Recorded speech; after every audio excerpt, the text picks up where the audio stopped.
Isu padu ni sedang digunakan oleh Anwar Ibrahim untuk menyingkirkan Rafizi Ramli. Menarik. Saya sebut kepada semua ribuan yang mendengar ni, dengar baik-baik. Saya nak sebut sini harakah yang baru, harakah setiap Rabu cukup seminggu sekali setiap Rabu. Yang terbaru sekali adalah tajuk kita fokus adalah pada padu. Harakah cetak di muka depan adalah padu yang tidak padu. Antara fakta saya sebut juga antaranya adalah Sarawak putus tangguh padu yang saya sebut ni, Datuk Seri Abdul Karim. Timbalan Ketua Menteri Sabah gesa henti padu, Cikgu sebut tadi. Kira-kira hanya 37% penduduk negara daftar. Sekitar gitulah. Maknanya ada lebih kurang 70% lagi yang masih belum mendaftar. Dan ramai bukan Melayu tidak daftar padu. Interesting. Dia punya angka-angka yang dikeluarkan oleh kajian yang kita buat ini. Dan kita ramai majoriti rakyat adalah meragui padu. Itu yang saya nak sebut cukup baik. Bila sebab padu ni end up, sebab kita tengok juga ke mana nak buat apa. Saya nampak mereka nak pergi kepada sistem pembayaran tunai. Itu maknanya direct pergi, maknanya siapa yang layak akan dapat tunai. Persoalan saya juga kan, bila tak ramai, less than 30% yang daftar padu ini, maknanya akan kurang lah yang akan dapat wang tunai tu. Sebab dia kan bagi ikut apa yang dia dapat sistem tu. Jadi bila pengampungan tu berlaku, wallahualam, saya antara benda yang saya sebut awal tadi sebelum kita berlangsung, saya buat pertama kali ni lah, saya nak merayu lah kepada Rafizi Ramli, Abang Rafizi kita, dan juga yalah dia yang buat padu, dia nak buat apa nama tu subsidi bersasar. Ya, itu dikatakan kan. Tak tahulah ini, ramai kata ini adalah merupakan cadangan daripada IMF ke apa. Tak apalah, kita boleh bahas sebab tu. Cuma saya minta sangat kepada kerajaan ini, tolong tangguh dululah mungkin. Mungkin padu tu baik. Kita tak bersangka, mungkin saya tak macam cukup baik. Saya kata mungkin padu ni baik, tapi mungkin dia tak perfect lagi. Dia perlu ditangguhkan mungkin setahun atau 2 tahun lagi supaya benda tu tidak end up. Jangan buat pengampungan harga minyak, itu masalah itu. Jangan bagi bersasar wang tunai, bantuan bersasar kepada rakyat melalui daftar padu. Sebab pertama, daftar padu tidak majoriti. Yang kedua, tak selamat seperti yang Cikgu Bat sebut tadi. End up lah Cikgu Bat, saya nak Cikgu Bat beri sentuh sikit dalam konteks ni adalah mengenai bagaimana mereka buat keputusan, Cikgu Bat. Sebab mengaitkan modul IMF dengan Anwar Ibrahim, dia bukan kali pertama Cikgu Bat. Saya rasa masa tahun 98 lagi dah ada benda tu. Saya kecil lagi lah, mungkin Cikgu Bat lagi tahu. Sekarang pun masih lagi menghantui kita. Modul sebenarnya mereka ni ada ke tidak, dia panggil apa, hala tuju ekonomi yang proper lah untuk menangani masalah ekonomi yang baru lah, yang lebih kompleks. Masalah ekonomi yang berlaku pada hari ini tak sama macam apa yang berlaku zaman 98. Tapi apa yang berlaku ni mungkin lebih kompleks dan memerlukan lebih kebijakan lah. Saya guna istilah Anwar Ibrahim, kebijakannya ialah polisi, kebijakan yang lebih ekstrim. Kau tak tahulah apa istilah Anwar Ibrahim, pandai bab istilah ni. Pokoknya mereka ada ke tidak benda tu Cikgu Bat? Mereka ada barang tak nak selesaikan? Mungkin pandangan Cikgu Bat cuba lebih tahu lah. Pertama sekali,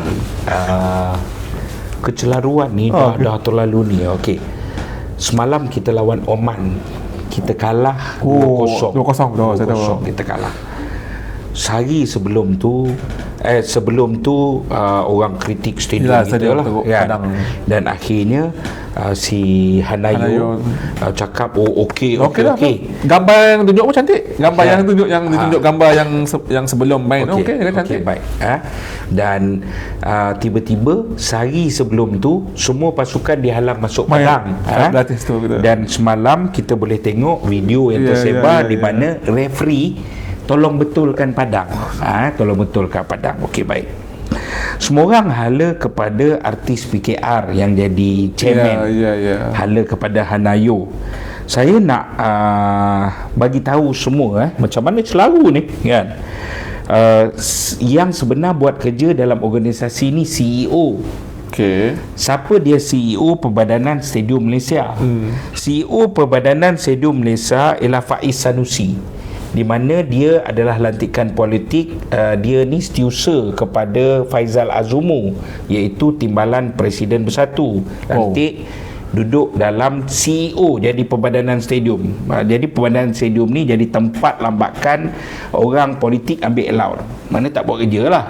Dan CEO dia ialah Faizal Sanusi nama dia. Beberapa hari lepas CEO dia telah naik pangkat. Gagal handle studio ni. Satu dunia malu. CEO dia ni, saya baca laporan berita CEO dia naik pangkat apa? CEO dia naik pangkat dengan pindah ke Performance Acceleration Coordination Unit. Bodoh. Pacu yang duduk di sebelah padu, yang pacu merupakan antara elemen penting pada padu. Jadi boleh nampak tak padu ni macam mana celaru. Handle stadium tak boleh, tiba-tiba lantik orang ni. Lantik orang ni. Itu yang pertama kecelaruan. Orang dalam padu ni, sebab saya jumpa kawan-kawan dalam agensi Laksana. Laksana ni dulu sebelum padu dan Mansuh lah, kerana redundant perlawanan kan, peranan. Apa yang berlaku ialah padu ini penuh lantikan orang politik semata-mata. Jadi kan itu keadaan menjadi celaru. On top of that, di sebalik semua ini, tahu tak apa berlaku?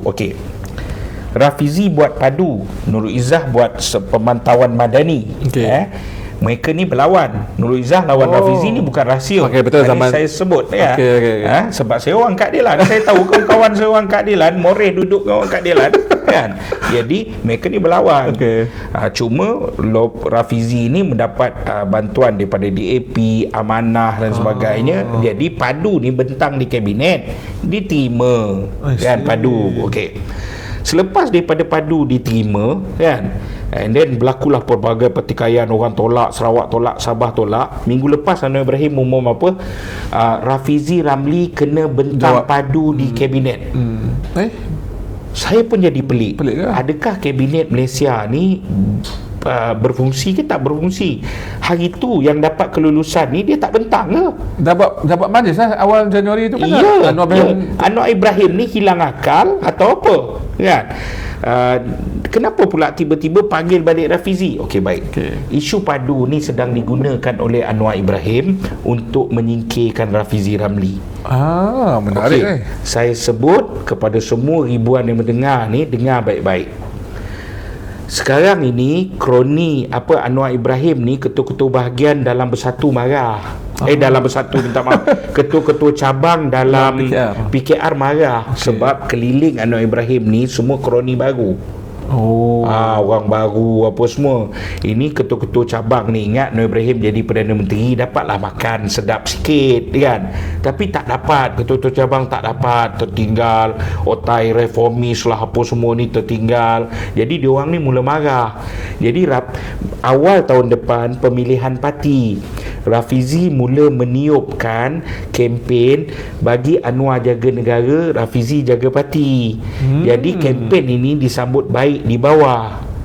Anwar Ibrahim tahu benda ini. Jadi Anwar Ibrahim, daripada dia nak menyelesaikan padu, nak menyelesaikan masalah rakyat, Menteri Kewangan, Perdana Menteri, juga Presiden Keadilan ni telah mengambil kesempatan ni untuk tanam Rafizi dalam isu ini. Jadi oleh kerana itu, masalah inilah masalah Anwar Ibrahim kan. Bila nak buat kerja untuk rakyat ni? Pasal politik kita ni. Jadi masalah dia ialah dia tidak akan selesai. Kepada saudara-saudara, padu ni memang jahanam. Dan dia pun Menteri Kewangan ambil kesempatan ni untuk tanam Rafizi pula lagi. Kan? Jadi rakyat ni jadi apa?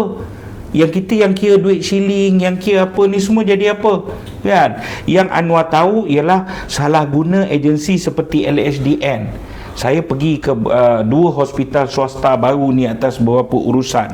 Kawan-kawan doktor ni datang mengadu, doktor-doktor pakar yang gaji besar lah kan, datang mengadu, Cik Gubat, kita orang ni daripada 2018 cukai pendapatan kita orang kena isi balik, kita kena ni balik. Sekarang LSDN digunakan sepenuhnya untuk Anwar untuk mendera rakyat. Cukai naik, LSDN dera rakyat ni apa semua, barang naik ni. Akhirnya kan. Benda ni semua untuk apa? Untuk tanggung Anwar Ibrahim ke sana ke sini, untuk tanggung kabinet, buat kerja-kerja bodoh. Berapa banyak dah rakyat, duit rakyat Malaysia terbazir untuk membina sistem padu ini, yang akhirnya, percayalah, padu ini akhirnya akan diisytiharkan gagal dan sekali dikuburkan dengan Rafizi Ramli, kerana dengan menguburkan Rafizi Ramli je Anwar boleh remain sebagai Presiden Keadilan. Siapa kisahkan rakyat ni? Betul tu. Siapa kisahkan rakyat? Dalam keadaan ini, saya ingin membawa satu lagi elemen sebab saya tengok jam juga tu, sebab kita janji 1 jam, okay. Nampak gaya macam nak sampai buka. Cikgu tak puas saya mengajar cikgu bagi apa saya. Jadi apa yang berlaku majoriti orang Melayu Islam, saya bagi tahu, sudah tidak mahu bersama dengan rejim campuran yang ada hari ini. Kerana itu UMNO ni lemah. Sebab UMNO ni parti Melayu. Bila UMNO meninggalkan perjuangan hidup Melayu, UMNO lemah. Seperti mana kalau PAS ni parti Islam, tiba-tiba PAS ni tak boleh takbir, tak boleh sebut perjuangan Islam apa semua, siapa nak sokong PAS? Tak boleh, kan? Jadi begitu juga UMNO. Dan akhirnya orang Melayu Islam meninggalkan. Ini diterjemahkan dalam pilihan raya umum, diterjemahkan dalam pilihan raya negeri yang berlaku. Oleh kerana itu, Anwar, rejim campuran ini bergantung sepenuhnya dengan poket undi mereka, kononnya bukan Melayu Islam sokong mereka.